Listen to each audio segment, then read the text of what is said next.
కీర్తన సంఖ్య 14. ఈ కీర్తనలో 7 వచనాలు ఉన్నాయి. ఈ కీర్తనను 2 భాగాలుగా విడగొట్టాను. మొదటి భాగం మొదటి 4 వచనాలు, రెండవ భాగము 5, 6, 7 వచనాలు. మొదటి భాగంలో దేవుడు లేడని బుద్ధిహీనులు తమ హృదయములు అనుకుందురు, వారు చెడిపోయిన వారు, అసహ్య కార్యములు చేయుదురు, మేలు చేయువాడొకడును లేడు, వివేకం కలిగి దేవుని వెదకువారు కలరేమో అని యెహోవా ఆకాశము నుండి నరులను పరిశీలించెను. వారందరూ దారి తొలగి బొత్తిగా చెడి ఉన్నారు, మేలు చేయి వారెవరూ లేరు, ఒక్కడైనను లేడు. యెహోవాకు ప్రార్థన చేయక ఆహారం మింగునట్లు నా ప్రజలను మింగుచు పాపము చేయి వారందరికీ తెలివి లేదా? పాపము చేయువారు బహుగా భయపడదురు. ఈ వాక్యానికి పెట్టినటువంటి పేరు ఏంటంటే, దేవుని ఎరుగని వ్యక్తి యొక్క నైతిక పతనమైన దౌర్భాగ్య స్థితి. ఎంచేతన అంటే, దేవుడు లేడని బుద్ధిహీనులు తమ హృదయంలో అనుకుందురు. బుద్ధిహీనులు అనే పదానికి మూల భాషలో, హీబ్రూలో మూల భాషలో మారల్ బ్యాంక్రప్సీ అని అర్థం అనమాట. అంటే నైతిక పరమైన పతనమైనటువంటి స్థితి. మానవుడు జన్మతః ఈ పాప నైజంతో పుట్టాడు అని బైబిల్ గ్రంథం చెప్తుంది. ఆది మానవుడైన ఆదామవ్వలు ఆదికాండం 3వ అధ్యాయంలో చేసిన పాపమును బట్టి ఆదాము సంతానమైన మానవులందరూ ఆ స్థితిలోనే జీవిస్తారు. అంటే దేవునికి దూరంగా ఉన్నారు.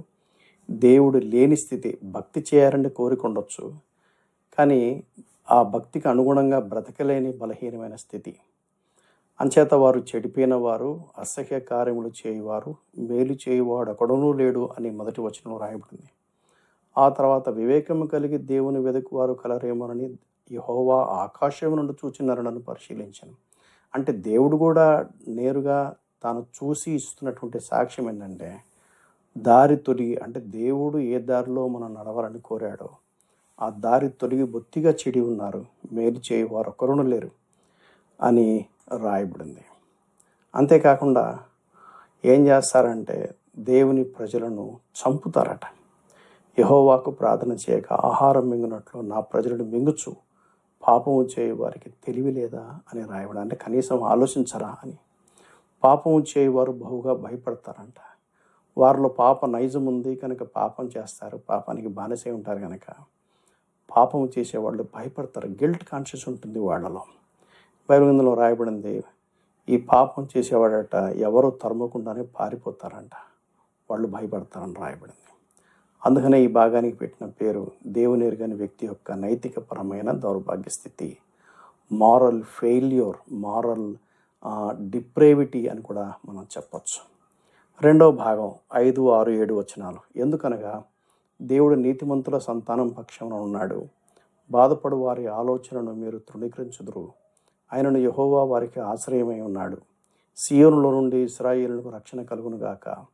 యెహోవా చెరలో నుండి తన ప్రజలను రప్పించినప్పుడు యాకోబు హర్షించును, ఇశ్రాయేలు సంతోషించును.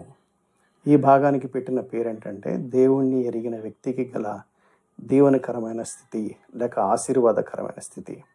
ఎంచేతనంటే నీతిమంతులు అనే పదం ఇక్కడ రాయబడింది. ఎవరు నీతిమంతులు? రైచియస్నెస్ అంటారు ఇంగ్లీష్లో, అంటే రైట్ విత్ గాడ్. దేవుడు లేడు అని చెప్పే ప్రజలు, దేవునికి దూరంగా ఉండే ప్రజలు, వాళ్ళ స్థితి వేరే. నీతిమంతులు అంటే దేవునితో కనెక్ట్ అయిన వాళ్ళు, దేవునితో సంబంధాలు కలిగిన వాళ్ళు, దేవునిపై ఆధారపడేవాళ్ళు, మారల్ స్టాండర్డ్స్ దేవుని దగ్గర నుంచి వాళ్ళు పొందుకునేవాళ్ళు. దేవుడు వారి పక్షంగా ఉంటాడు, వారి సంతానం పక్షంగా ఉంటారు అని రాయబడింది. బాధపడు వారి ఆలోచనలు మీరు తృణీకరించుదురు. మీరంటే ఎవరు? గతంలో చెప్పబడిన భాగములోని వాళ్ళు. దేవుని ఎరగని ప్రజలు ఏం చేస్తారంట, దేవుని ఎరిగిన వారిని తృణీకరిస్తారు. అయినను యెహోవా వారికి ఆశ్రయంగా ఉంటాడు, దేవుడు వారికి తోడుగా ఉంటాడు. సియోనులో నుండి ఇశ్రాయేలుకు రక్షణ కలుగును. సియోను అంటే యెరూషలేము, ఇట్స్ అ పొయిటిక్ నేమ్. యెరూషలేముకు పొయిటిక్ నేమ్ జయాన్. సో సియోనులో నుండి ఇశ్రాయేలుకు రక్షణ కలుగుతుంది అంటే, యేసుక్రీస్తు వారు కల్వరి శిలువలో లోకపాప రక్షణ కొరకై, విమోచన కొరకై శిలువలో బలి అయి మరణించి 3వ దినాన మృత్యుంజేడి తిరిగి లేచాడు. ఎవరైతే యేసు ప్రభువునందు విశ్వాసం ఉంచుతారో వారికి రక్షణ కలుగుతుందని బైబిల్ గ్రంథంలో రాయబడింది. బహుశా ఆ సందర్భాన్ని 1000 years ముందుగానే ప్రవచనాత్మకంగా రాయబడిందేమో మరి. సియోనులో నుండి ఇశ్రాయేలుకు రక్షణ కలుగునుగాక. ఇశ్రాయేలు అంటే spiritual Israel, and literal physical Israel, ethnic Israel అని కూడా అనొచ్చు.